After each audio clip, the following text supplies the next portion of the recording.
Yep, so we are back, and this is the introductory video of our new course, Digital Data and Binary Storage in Computing. इसमें हम ये सीखेंगे कि कैसे different form of data binary में computers के अंदर store होते हैं। ठीक है, तो सबसे पहले अगर मैं बोलूँ तो बाइनरी डेटा है क्या, मैंने पहले तो इसके बारे में बात नहीं किया, बट जो कंप्यूटर इलेक्ट्रॉनिक्स कंपोनेंट वाला इंट्रोडक्टरी वीडियो था उसमें बताया था कि बाइनरी डेटा जो है वो जीरो या फिर वन के फॉर्म में ही स्टोर होगा, एंड कंप्यूटर्स को बस ये बाइनरी लैंग्वेज समझ आता और कुछ नहीं आता उन्हें समझ। ठीक है, तो इसका मतलब ये हुआ कि कोई भी डेटा अगर कंप्यूटर्स में स्टोर हो रहा है तो वो जीरो और वन के फॉर्मेट में ही होगा स्टोर। अब बात आती है कि डेटा किस किस फॉर्मेट में हो सकता है। अलग अलग फॉर्मेट में हो सकता है, जैसे न्यूमेरिकल डेटा हो सकता है, टेक्स्ट डेटा हो सकता है, इमेज डेटा हो सकता है, ऑडियो डेटा हो सकता है, वीडियो डेटा हो सकता है। तो हम सबसे पहले न्यूमेरिकल डेटा की बात करते हैं कि न्यूमेरिकल डेटा कैसे स्टोर होता है। तो पहले तो आप ये समझो कि कंप्यूटर्स की भाषा बाइनरी है, बट ईज ऑफ रिप्रेजेंटेशन के लिए हम अलग अलग लैंग्वेज डिफाइन करते हैं। जैसे न्यूमेरिकल में हमारा पहला लैंग्वेज बाइनरी लैंग्वेज है, जिसमें बस दो कैरेक्टर्स होते हैं और कोई कैरेक्टर नहीं होता, जीरो और वन होता है और कुछ नहीं होता, और इसलिए हम इसे बाइनरी लैंग्वेज बोलते हैं। दूसरा लैंग्वेज हो जाता है डेसिमल का नंबर, यानी कि नॉर्मल नंबर्स जो हमें पता है, जो हम जानते हैं, जैसे 1 2 3 4 99 78 ऐसा। तो इसमें कितने कैरेक्टर्स होते हैं, जीरो से लेके नाइन, कोई भी नंबर जीरो से लेके नाइन तक के बीच में ही बना होता है। ठीक है, और जो तीसरा लैंग्वेज होता है, ऐसे तो काफ़ी और लैंग्वेजेस होते हैं बट मेन ये तीन लैंग्वेजेस काफ़ी जगह यूज में आते हैं। तो हेक्साडेसिमल, हेक्साडेसिमल में क्या होता है, हेक्साडेसिमल में जो नंबर ऑफ कैरेक्टर्स होते हैं, कोई भी नंबर बनेगा तो वो जीरो से लेके नाइन तक के बीच में होगा, या फिर ए से लेके एफ तक के बीच में होगा। क्यों? क्योंकि इसमें 16 कैरेक्टर्स होते हैं, और ए को हम 10 से रिप्रेजेंट करते हैं, बी को 11 से, और एफ को फाइनली 15 से। ठीक है, तो based on number of characters in that language हम बोलते हैं कि इस लैंग्वेज का बेस ये है। जैसे बाइनरी लैंग्वेज में दो कैरेक्टर्स है, तो बाइनरी लैंग्वेज का बेस टू होगा। डेसिमल लैंग्वेज में 10 कैरेक्टर्स है, तो डेसिमल लैंग्वेज का बेस 10 होगा। सिमिलरली हेक्साडेसिमल में 16 कैरेक्टर्स है, तो हेक्साडेसिमल का बेस होगा 16। ठीक है, तो दिस इज द रिप्रेजेंटेशन, जैसे हम अलग अलग लैंग्वेजेस में रिप्रेजेंट करते हैं नंबर्स को। ठीक है, अब आप अगर आप डेसिमल की बात करोगे, मान लो एक डेसिमल में कोई भी एक नंबर है, मान लो वो नंबर 912 है, तो आप इसको क्या ऐसे लिख सकते हो। ठीक है, आप देखो इसका पोजीशन क्या है, टू का पोजीशन जीरो, स्टार्ट हम जीरो से करते हैं कंप्यूटर्स में, वन का पोजीशन है वन, नाइन का पोजीशन है टू, और जो ये डेसिमल नंबर है उसका बेस क्या है 10। तो क्या हम 912 को 2 इंटू बेस क्या है 10, 10 to the power 0, plus 1 into 10 to the power 1, plus 9 into 10 to the power 2, ये लिख सकते हैं। तो जब हम इसे जोड़ेंगे तो क्या आएगा, 912 आएगा, 912 आएगा।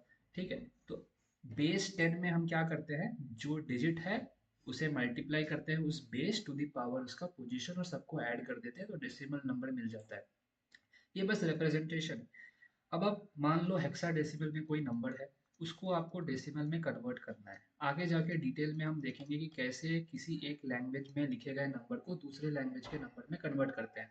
ठीक है, ये हम आगे इस कोर्स के वीडियोस में देखेंगे। बट आप मान लो कि हेक्साडेसिमल है, तो हेक्साडेसिमल का बेस क्या होगा, 16 होगा, और आप मान लो कि आपने हेक्साडेसिमल में ईज ऑफ रिप्रेजेंटेशन के लिए कोई एक नंबर लिखा, और वो नंबर है 0A9।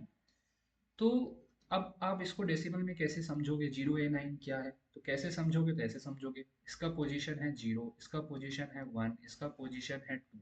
ठीक है, तो हम क्या लिखेंगे, 9 इंटू बेस क्या है इसका 16 टू द पावर 0, इसको ऐड करेंगे। ए क्या है होता है, पहले ही बताया था, ए इन हेक्साडेसिमल इज 10, और 10 into 16 to the power 1 plus zero, और जीरो को किसी से भी मल्टीप्लाई करोगे तो जीरो ही आएगा, तो 0 इंटू 16 टू द पावर 2। ठीक है, और इसे आप ऐड करोगे तो क्या आएगा, ये हो जाएगा आपका 9, और ये हो जाएगा आपका 160। तो ये 169, तो ये बस रिप्रेजेंटेशन के लिए हम हेक्साडेसिमल में डेसिमल का नंबर अगर 169 है तो उसे हेक्साडेसिमल में हम 0A9 से रिप्रेजेंट करते हैं, ठीक है। और फाइनली जो तीसरा लैंग्वेज हमने डिस्कस करना है वो है बाइनरी लैंग्वेज। तो आपको पता है कि यही लैंग्वेज है हेक्साडेसिमल एंड डेसिमल। ये लैंग्वेज कंप्यूटर्स को समझ नहीं आता। कंप्यूटर्स को क्या समझ आता है? बस बाइनरी लैंग्वेज समझ आता है जिसका बेस क्या है, 2। बिकॉज बाइनरी लैंग्वेज में बस दो ही कैरेक्टर्स होंगे, या तो 0 होगा या तो 1 होगा, ठीक है। अब आप बाइनरी में मान लो 0 1 1 है तो आप कैसे समझोगे? क्योंकि हम तो नॉर्मली डेसिमल समझते हैं, ठीक है। तो इसलिए हेक्साडेसिमल में अगर 0 या 9 है तो उसको डेसिमल में हम 169 समझेंगे। अगर बाइनरी में 0 1 1 लिखा है तो 1 का पोजीशन क्या है? 0। 1 का पोजीशन, इस वाले 1 का पोजीशन 1 है, इस वाले 0 का पोजीशन 2 है। तो अगर आप 1 को मल्टीप्लाई करोगे 2 to the power 0 से, फिर ऐड करोगे उसमें 1 into 2 to the power 1 add करोगे, और फिर 0 into 2 to the power 2 add करोगे, ठीक है। तो जब आप ये ऐड करोगे तो ये होगा आपका 1, ये होगा 2, ये होगा 3। इसका मतलब अगर आपको बोले कि 3 डेसिमल नंबर है, उसको बाइनरी में कंप्यूटर कैसे समझेगा? 0 1 1 समझेगा। या फिर आपको बोले कि कंप्यूटर को एक नंबर है, उसे 0 1 1 समझ रहा है, तो आप समझोगे डेसिमल में वो 3 है, ठीक है। तो ये रिप्रेजेंटेशन है। ईज ऑफ रिप्रेजेंटेशन के लिए हम अलग अलग लैंग्वेजेस डिफाइन किए हैं, बाइनरी, डेसिमल, हेक्साडेसिमल। लेकिन फाइनली कोई भी डेटा हो, किसी भी फॉर्मेट में हो, किसी भी लैंग्वेज में हो, उसे बाइनरी में ही कन्वर्ट होना है। बिकॉज कंप्यूटर्स को कुछ समझ नहीं आता, बस बाइनरी समझ आता है। तो ये देख लिया आपने कि न्यूमेरिकल डेटा को, नंबर अगर है तो उसे बाइनरी में कैसे कन्वर्ट करते हैं। दूसरा टाइप ऑफ डेटा होता है वो होता है टेक्स्ट डेटा। टेक्स्ट डेटा मतलब कैरेक्टर्स। इंग्लिश इंग्लिश में आप जो भी कैरेक्टर देखते हो उसे भी हम बाइनरी में कन्वर्ट कर सकते हैं। बिकॉज अगर हमने बोला कंप्यूटर को कि ये स्मॉल ए से लेके स्मॉल जेड है और ये कैपिटल ए से लेके कैपिटल जेड है, तो कुछ नहीं समझेगा वो। उसे नहीं पता स्मॉल ए क्या है, कैपिटल ए क्या है, ठीक है। इसीलिए अमेरिकन स्टैंडर्ड कोड डिफाइन हुआ था एक, जिसने टेक्स्ट को, यानी कि इंग्लिश के कैरेक्टर्स को, बस यही कैरेक्टर्स नहीं होते, और भी बहुत सारे कैरेक्टर्स होते हैं, @ हैशटैग, स्पेशल कैरेक्टर्स होते हैं, तो सबका एक मैपिंग क्रिएट किया। ये है American standard code for information exchange. Because information exchange हो रहा है, एक लैंग्वेज का डेटा दूसरे लैंग्वेज में कन्वर्ट हो रहा है। तो मैप किया और बोला कि इस स्टैंडर्ड के अकॉर्डिंग स्मॉल ए को हम 97 से रिप्रेजेंट करेंगे, और कैप स्मॉल जेड को हम 122 से रिप्रेजेंट करेंगे, ठीक है। यानी कि स्मॉल ए 97 है तो स्मॉल बी 98 होगा, ऐसे ये आगे बढ़ेगा, और small Z 122। Similarly capital A को हम 65 से रिप्रेजेंट करेंगे, और कैपिटल जेड को हम 90 से रिप्रेजेंट करेंगे। इसका मतलब ये है कि अगर आप कंप्यूटर को कोई एक टेक्स्ट दोगे, मान लो आप दे रहे हो ए बी, ये आपने टेक्स्ट दे दिया, तो कंप्यूटर इस ए बी को कैसे समझेगा, कैसे कॉम्प्रिहेंड करेगा कि ये ए बी है? बिकॉज उसे बस बाइनरी आता है। तो ये स्मॉल ए को समझेगा 97, स्मॉल बी को समझेगा 98, और ये क्या है? डेसिमल। तो इसको आप बाइनरी में कन्वर्ट करोगे, इसे भी बाइनरी में कन्वर्ट करोगे। इसे बाइनरी में कन्वर्ट करके कैसे कन्वर्ट करते हैं, वो प्रॉपर एल्गोरिथम हम आने वाले लेक्चर्स में देखेंगे। बट कंप्यूटर 97 को बाइनरी में कन्वर्ट करेगा, 0 और 1 के सीक्वेंस में, 0 और 1 के सीक्वेंस में, और फाइनली ये समझेगा कि ए बी, ये पहला सीक्वेंस और इन दूसरा सीक्वेंस, इन दोनों सीक्वेंस को जोड़ने से बना है, ठीक है। तो इस तरह से हम किसी भी टेक्स्ट डेटा को पहले एस्काई स्टैंडर्ड के अकॉर्डिंग डेसिमल में कन्वर्ट करते हैं, और फिर डेसिमल को बाइनरी में कन्वर्ट करते हैं, और ये बाइनरी फाइनली कंप्यूटर समझता है। ओके, सो जो अपना तीसरा डेटा का फॉर्मेट है वो है इमेज डेटा, ठीक है। तो इमेज कैसे रिप्रेजेंट होता है किसी भी कंप्यूटर में? तो हमारे जो आंखों में फोटो रिसेप्टर सेल्स है, वो मेनली ये तीन कलर्स की ओर सेंसिटिव होते हैं, रेड, ग्रीन एंड ब्लू। तो कोई भी डिजिटल सिस्टम में कलर है तो वो ये तीन कलर के कॉम्बिनेशन से बनेगा। यानी कि आप रेड की इंटेंसिटी बढ़ा दो, रेड को बहुत डार्क कर दो, ग्रीन को बहुत हल्का कर दो, ब्लू को मीडियम रखो, तो इस तरह से इंटेंसिटी चेंज करके, डार्कनेस चेंज करके हम सारे कलर्स बना सकते हैं। और जो डार्कनेस लेवल है वो 0 से लेके 255 के बीच में रेंज करता है, ये डेसिमल में है। और ग्रीन की भी जो डार्कनेस लेवल है या फिर इंटेंसिटी लेवल है 0 से लेकर 255 के बीच में रेंज करेगी, 0 से लेकर 255 के बीच में रेंज करेगी। तो ये जो नंबर्स है इसे हम या तो इंटेंसिटी बोल सकते हैं या फिर उसकी डार्कनेस बोल सकते हैं, ठीक है। और जीरो मतलब कि बहुत लाइट, यानी कि मान लो रेड है, रेड वाले कंपोनेंट का वैल्यू जीरो है, इसका मतलब बहुत लाइट वाला रेड हमने लिया है, ठीक है। 255 मतलब जो डार्केस्ट रेड हम ले सकते हैं वो डार्केस्ट रेड हमने ले लिया। तो ऐसे ही ग्रीन के लिए भी लेंगे, ब्लू के लिए भी लेंगे, और रेड ग्रीन एंड ब्लू वाले सारे कलर्स मिला देंगे तो एक पर्टिकुलर कलर बन जाएगा। जैसे कि फॉर एग्जांपल व्हाइट कैसे बनेगा, ठीक है। अगर व्हाइट है, व्हाइट आपको बनाना है रेड ग्रीन और ब्लू के कॉम्बिनेशन से, तो व्हाइट में आप क्या करो, तीनों को, रेड को भी डार्केस्ट ले लो, ग्रीन को भी डार्केस्ट ले लो और ब्लू को भी डार्केस्ट ले लो। इन तीनों डार्केस्ट वैल्यूज को मिला के व्हाइट बनता है। ब्लैक अगर आपको बनाना है तो रेड ग्रीन एंड ब्लू तीनों की वैल्यू जीरो ले लो, यानी कि तीनों का सबसे लाइट वाला वेरिएंट जो है वो ले लो और तीनों को मिला दो तो ब्लैक बन जाएगा। इसका मतलब ये हुआ कि कोई भी कलर हम आरजीबी के कॉम्बिनेशन से बना सकते हैं। अब कंप्यूटर्स में वो कलर हमें दिखेगा कैसे, जैसे कि आप कोई भी स्क्रीन मान लो, कोई मॉनिटर पे आप देख रहे हो, वीडियो चला रहे हो, इमेज देख रहे हो, कुछ भी आप देख रहे हो, ठीक है। तो वो एक मॉनिटर है, डिस्प्ले है। तो माइक्रो लेवल पे क्या होता है, माइक्रो लेवल पे ये पूरा का पूरा मॉनिटर या पूरा का पूरा डिस्प्ले हम छोटे छोटे पार्ट्स में डिवाइड कर देते हैं, ठीक है। छोटे छोटे पार्ट्स में डिवाइड कर देते हैं, ठीक है। ये ग्रिड बन जाएगा, डिस्प्ले हो जाएगा। और इस छोटे वाले पार्ट में एलईडी प्रेजेंट होता है। रेड का एक एलईडी होगा, ग्रीन का एक एलईडी होगा, ब्लू का एक एलईडी होगा, ठीक है। तो RGB, red green and blue तीनों का एक एक एलईडी होगा इस पिक्सल में, और जब वो तीनों का कॉम्बिनेशन जलेगा तो आपको इस वाले पिक्सल में कलर दिखेगा, ठीक है। वैसे ही हर एक पिक्सल में आपको एक कलर दिखेगा एंड जब सारे पिक्सल्स के कलर मिल जाएंगे तो आपको एक इमेज दिखता है, ठीक है। तो अगर आप जूम इन करोगे किसी भी एक पिक्सल के अंदर, अगर अगर आप जाओगे, मान लो जो पिक्सल छोटा सा है, जो पिक्सल छोटा सा आपने देखा, ये है आपका पिक्सल, और इस पिक्सल के अंदर आप जाओगे तो एलईडी एलईडी दिखेगा आपको, ठीक है। एलईडी दिखेगा, ये तीन एलईडी होंगे, ये आर वाली एलईडी होगी, ये जी वाली एलईडी होगी और ये बी वाली एलईडी होगी। अब मान लो आपने आर का डार्कनेस लेवल दे दिया 10, जी का दे दिया 0 और बी का दे दिया 2।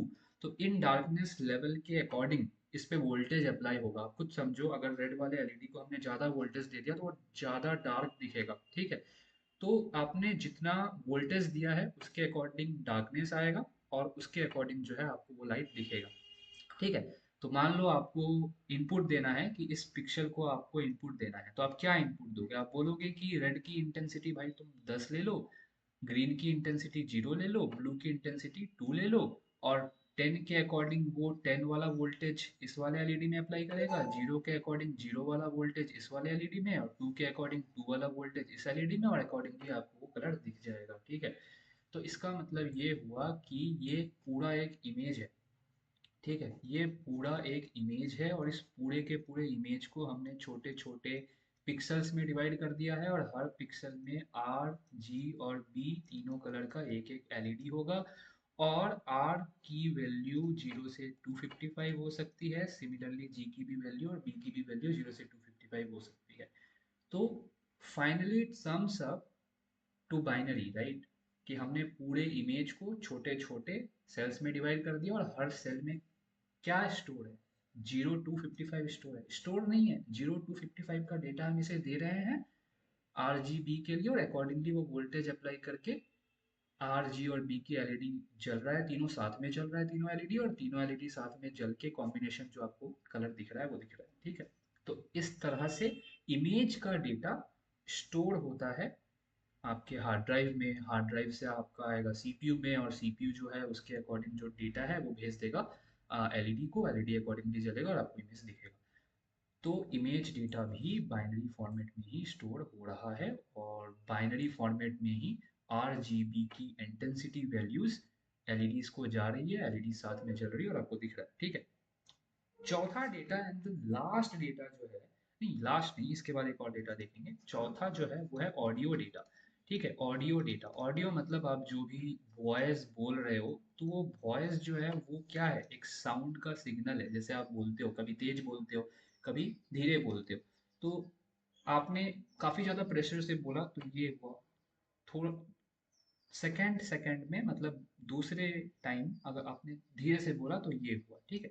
तो मान लो आपने पहले सेकंड बहुत जोर से बोला तो ये वाली प्रेशर है, ये वाली प्रेशर है, ठीक है। मतलब पहले सेकंड पे आपने मान लो 7, एक वैल्यू मान लो कि आपने 7 टाइम्स ज़्यादा बोला, फिर इसमें 6 टाइम्स ज़्यादा बोला। तो ये एक डेटा है, ये ऑडियो है, इसे भी आपको बाइनरी में कन्वर्ट करना है। और इसे बाइनरी में कन्वर्ट कौन करता है? माइक्रोफोन। आप जब भी बोलते हो तो ये वाला जो सिग्नल है, आपने कितना तेज बोला, ये आपका माइक्रोफोन में इनपुट जाता है, ठीक है। आप माइक्रोफोन को भी एक ब्लैक बॉक्स मान लो। कैसे वो इस डेटा को बाइनरी डेटा में कन्वर्ट करता है, ये हम आगे आने वाले लेक्चर्स में, कोर्सेस में देखेंगे।